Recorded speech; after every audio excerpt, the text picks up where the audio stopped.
Comme souvent, nous retrouvons également des images d'archives dans Inside Grand Prix. Et là, nous nous intéressons effectivement à la saga Renault, la saga Turbo. Et nous revoyons avec plaisir des images du Grand Prix de France 1979. Personne ne l'a oublié, ce Grand Prix de France disputé à Dijon. Avec évidemment la première victoire de Renault en Formule 1, la première victoire d'un moteur turbo, la première victoire de Jean-Pierre Jabouille et ce duel exceptionnel entre René Arnoux et Gilles Villeneuve. Regardez, on ne s'en lasse pas. C'était évidemment le moment le plus dingue de mon existence, mon duel avec Gilles Villeneuve à Dijon. C'était un moteur atmosphérique face à un moteur turbo. On s'est touché plusieurs fois. Très excitant. Je devais ajuster mon pilotage au fait d'avoir un moteur turbo, mais c'était vraiment un grand ami, Gilles Villeneuve, et il n'y a que lui et moi qui pouvions avoir ce duel. Regardez.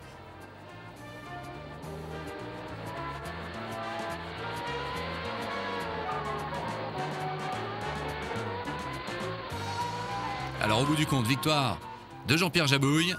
Deuxième place pour Gilles Villeneuve, qui a réussi finalement à doubler René Arnoux. Un Grand Prix absolument historique à beaucoup de niveaux.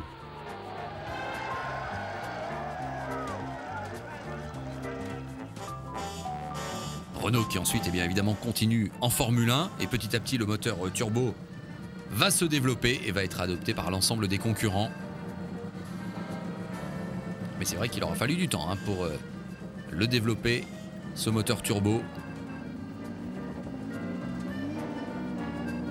René Arnoux, tout comme Jean-Pierre Jabouille, faisait donc partie des premières équipes.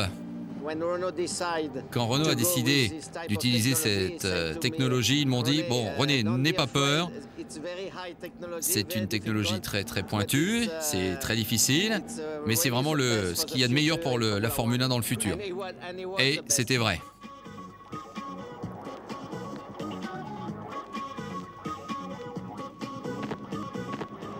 Alors Renault à l'époque, c'était une période assez excitante côté technologie. Avec la Formule 1 d'un côté, il y avait aussi le programme Le Mans, vous en souvenez certainement avec cette victoire en 1978, ces 3 Alpines Renault du Mans, fantastique. Et puis là, on revoit quelques images d'archives de la Coupe R5 à la fin des années 70. Et bien une voiture qui avait un sacré package technologique, 160 chevaux. Et c'était là aussi les premiers débuts en quelque sorte du moteur turbo chez Renault.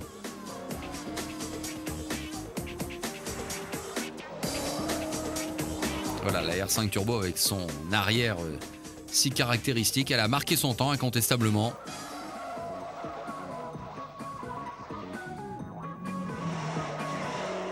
On retrouve notre confrère et ami José Rosinski là, qui était au volant de cette R5 Turbo. Alors sachez-le, José Rosinski d'ailleurs, on le retrouvera sur Motors TV d'ici un grand mois. Il commentera effectivement en notre compagnie le dimanche 27 juillet prochain.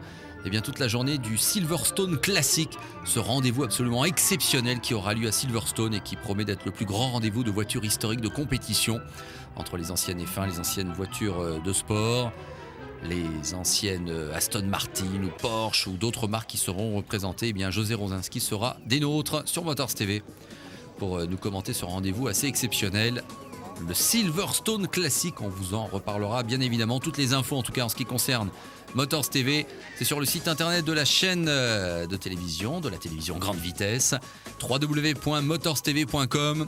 Les news, les forums, les rubriques, le blog, les vidéos, bien évidemment, c'est sur www.motorstv.com.